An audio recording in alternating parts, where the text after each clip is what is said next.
Hello guys, welcome back to next video tutorial of PHP. In this video we are just looking the registration form and with creation SQL operations with it. In that we are just looking around the how to validate a form using simple validations like required field, email integrations and other stuff also. So let's get started. Here we are just creating one form tag. In that we are just creating our label like name. Here one input type for text. We are just giving this name, full name.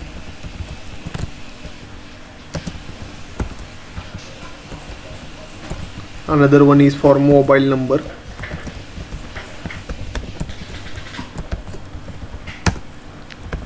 Text, mobile number. Here we are just requiring max length of 10.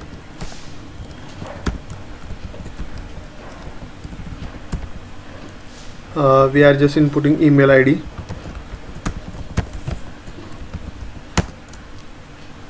We are just getting the type as a name, email, and name as a email ID. Another is for address. Here we are having a text area component for we can set the rows of 3. I will show it on how address will look like. Our form is looking like this. In this form we are just looking the address is just getting the big size. We can just adjust it by adding rows component. It will automatically increase the size. We need these fields are required means compulsory, so that we are just using this required attribute here by adding every field. Here we require one single button.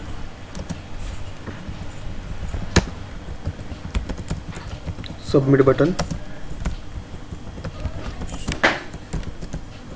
Consider save and continue.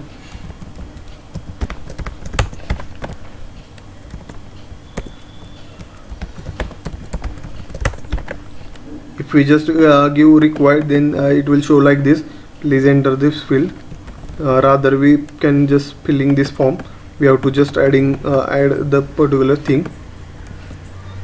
The max length is actually purpose is for the it will restrict the particular mobile number for 10 digits, and in email ID we have to just input the email formatted email ID only.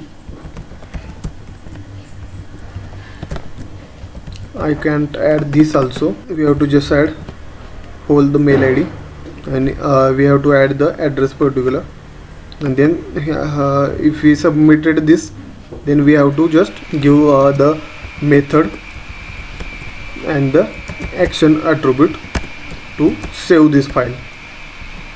SQL save .php. We are just creating this new file, SQL new registration .php, and in this file we are just adding the all these things to the database by using database connectivity. For this we have to just create the database. We are just opening the PHPMyAdmin by using localhost PHPMyAdmin. It will just get open. Then we have to just create one new database. So just click here new. Then we have to just add database name. Like consider here we are just creating demo database, or else we can just student DB. Our database will created, and we will just create the one table for registration.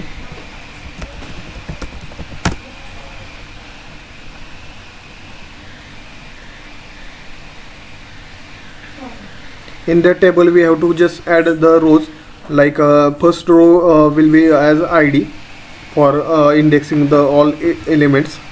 For that we have to just create it is a primary. We have to just go, then we have to just add as auto increment, and all the variables like database columns like full name, mobile number, email ID, address.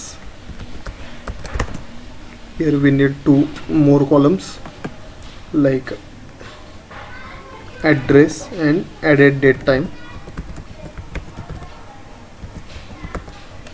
Full name is for about varchar 250 characters. Here we set null. This is also varchar, we need it as 12 digit. This is also null. Email ID we will just need about 500 characters, null. Address we will just need text element. Our address will be large amount, and this is field using for at which time and date it will just added this entry. It will automatically insert a particular current timestamp of our system date. It will be very useful for next best practices. We have to just create and just hit the save. Then our table will be just occurring. Now our table is just ready for the database connectivity. We have to just connect this student DB to our this application, and we have to just create a interface in between this. We already just created a SQL file here. We have to just include one file, db.php. Include will be including the particular files, like we have to just we have created here one file for database connectivity like db.php. If I just want all properties from this page to another page, then we have to just hit the include method, and in that we have to just pass the page name, and we will just get all the particular variables and all the functions classes over this page to particular this page. We have to just create database connectivity. For that we have to just create 3 variables. First is server name, like server name is localhost. Then username is here root, and then we will require password field. Password will be, and another is db name. I will just keep blank. Here we have to just pass the connection to the particular connection variable. We require MySQL icon command, and just pass the all server name, username, password, and db name to this server. And if I just want to check whether the connection is established or not, we have to just pass to the connection error. This is by default MySQL command, and we can just here print any error will be there, or else connection done.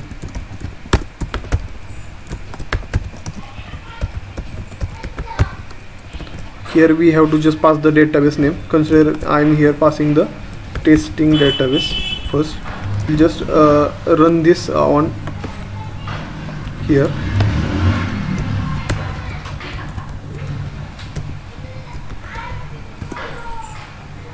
We will just get error regarding the database testing is not there. So we will just pass our database name here, studentdb.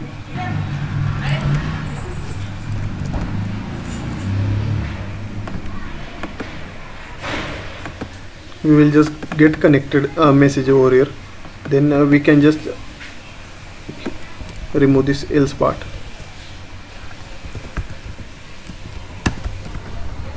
Here we will just included this file, and we have to just write down a single query for the all inserting all these elements into our database. first of all we need extract method here to extracting all the post elements of the page, and we require submit button is hit or not. Then we will just create here SQL query. Here insert into our table name registration.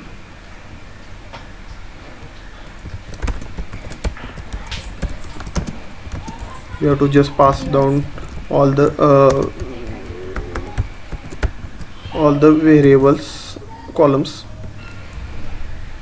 Here full name, just create column name and name properties same, so that we can just copy and paste all the things. Address, we don't have to add the added date time, it will automatically adding the date and time. I will show it later. We have to just pass on all the our variables, so that we have to just encode it using single quote and just pass down $. Here we require address field.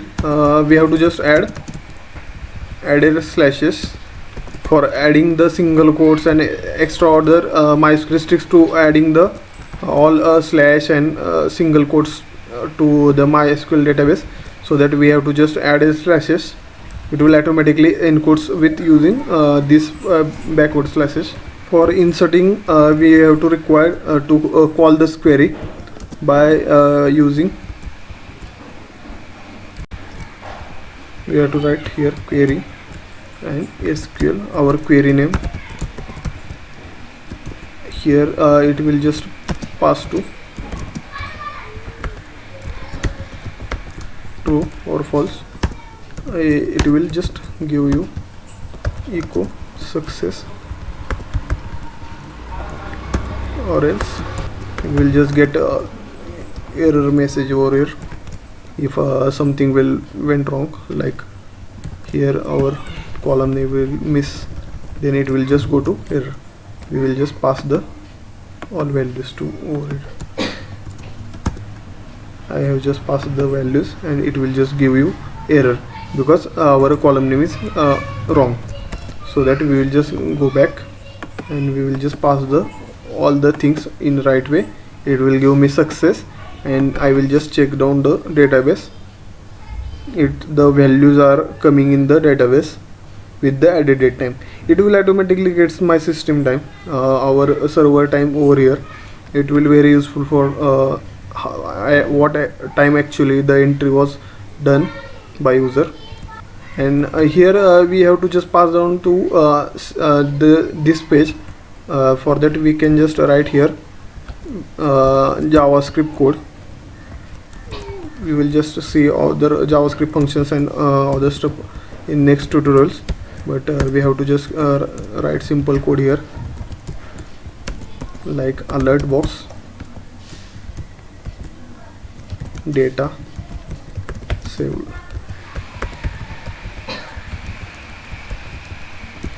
and window dot location dot href to particular this page.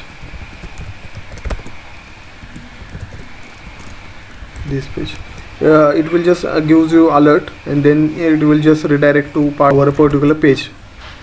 Then I will just resubmit this form. Then it will just give me the data is saved successfully. Then it will just come back to our page, and that my data is actually saved to database. It will automatically create us. So guys, this is the simple demo of insertion with database connection. It is very simple. MySQL is using for it will automatically closes our connection. We don't have to just creating connection for this executing query, and we don't have to close this connection. It will automatically disclose after the form submission. It will get automatically disclosed. In next video we will just look around the how to print this data over the table, and we will just see the operation of edit and delete of using the simple queries. So just tune with me and just subscribe my channel and just share the videos with your